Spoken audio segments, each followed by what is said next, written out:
Greetings, YouTube, and hello, PaganRon. You asked a most excellent question, and I've actually, the last couple of weeks, I've been thinking about it, and it's been something that's been on my mind ever since I saw your video, and I made the comment to it. And I've been looking forward to doing this video response to you, and it's about your question, why debate faith?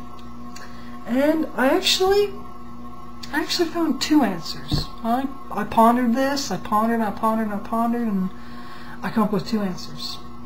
And those answers were, you asked why debate faith, and I come up with an answer of why you can debate faith and why you cannot debate faith.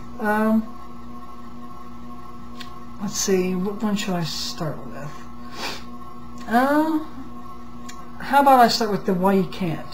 The why you can't debate faith is because faith is belief, and belief is intangible. It is something that cannot be proven or disproven.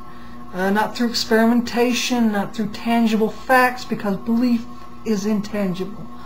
It's silly to argue over a mental attitude, a personal belief. The whole thing of why would a Christian come and bash us pagans, you know? They don't have a right to do that. They think they have a right to do it, but they don't. I believe belief is a personal thing, especially religion is a personal thing, and you can't force anybody. You cannot force anybody to give up their beliefs or anything. That would be like, say, for example, this is just, hypothetical. This is by no means an educated guess or a prophecy or whatever. But it would just be like atheist communists from China coming over here, and they sweep through, and they have better technology and better everything, and they just go through us like toilet paper. And they would bust into your door and put a gun to your head and be like, give up all your beliefs and traditions and everything, or we're going to blow your brains out. It'd be like, why? What the hell, I think it's stupid to argue over whose faith is better, or whose faith is right and whose faith is wrong. I think that is stupid and childish, and it's very foolish. And I would never argue that my religion is the right way. My path is my path. My path may be different than your path, or different than a Christian's path, or different than a Muslim's path, or different than a Hindu's path, or etc., etc., etc. And this gets to my reason of why we can debate faith. For those that do come up and do pop up and say, my way is the one true and only way, you have to believe it, or you're going to wherever place, you're going to hell, or you're going to purgatory, or you're just not going to be existing at all, or you're going to get you're going to be reincarnated in a bad incarnation, or whatever, And these individuals that just want to run around and spread fear and hate, these individuals need to be stopped, okay?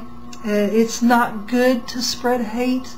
It's not good to spread fear, because if you look at history, too often power, religion, all that has been abused to leave the masses ignorant and fearful, because ignorant and fearful people are easier to control. And if we're going to make a stand for freedom and for our rights, then we need to make a stand for our freedom and our rights. But we must not argue over beliefs. Nobody knows. No one knows what's going to happen to us when we die. Hey, I have theories. I have an idea of what's possibly going to happen after I die, but I'm not 100% sure. And I'm not afraid to admit that I don't know, that I am unsure. I am not afraid to admit that. But Christians are so afraid to admit that they don't know because they believe their book gives them certainty. And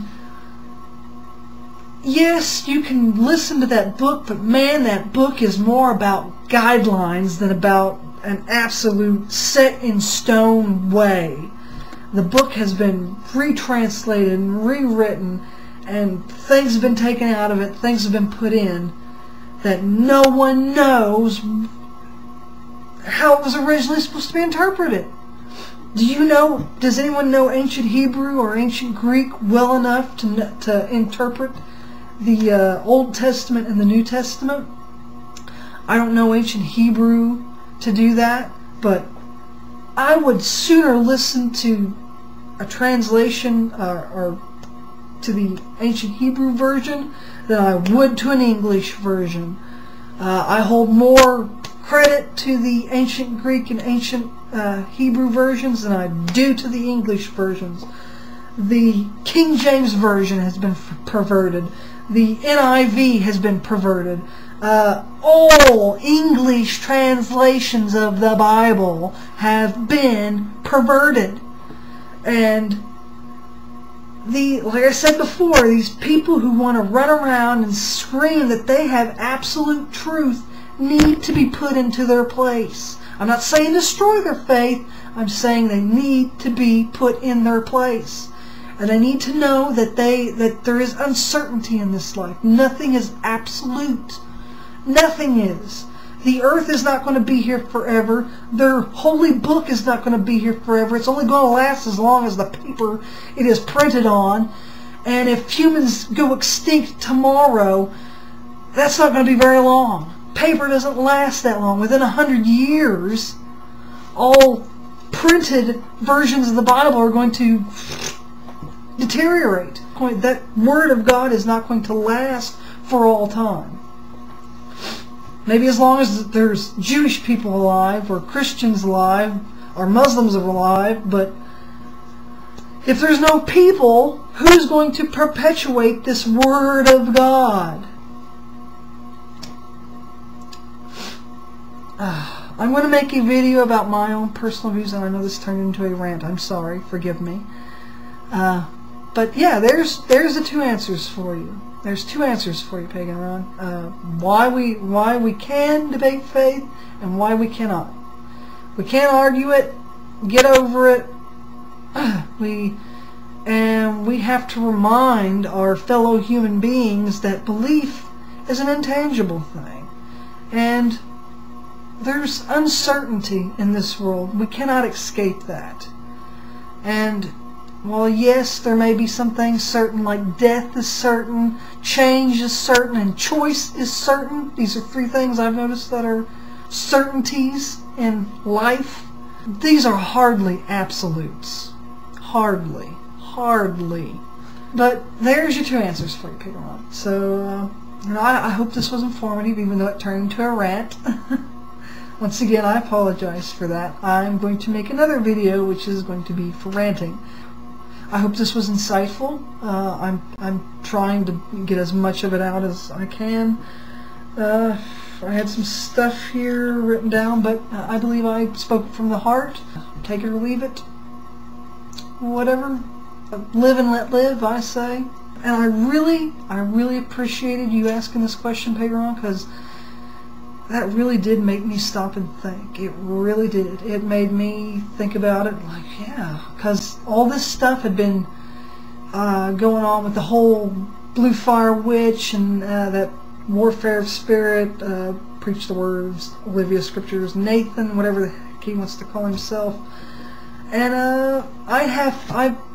I've been dealing with some of these other crazy fundy Christians sending me emails and whatnot, and I'm going to do a video series about emails I send out, because I'm going to have to do this because what happened with the whole Shock and his Shockbox number 27 ordeal. That's another video. So peace out, everybody, and I'll catch you in my next video.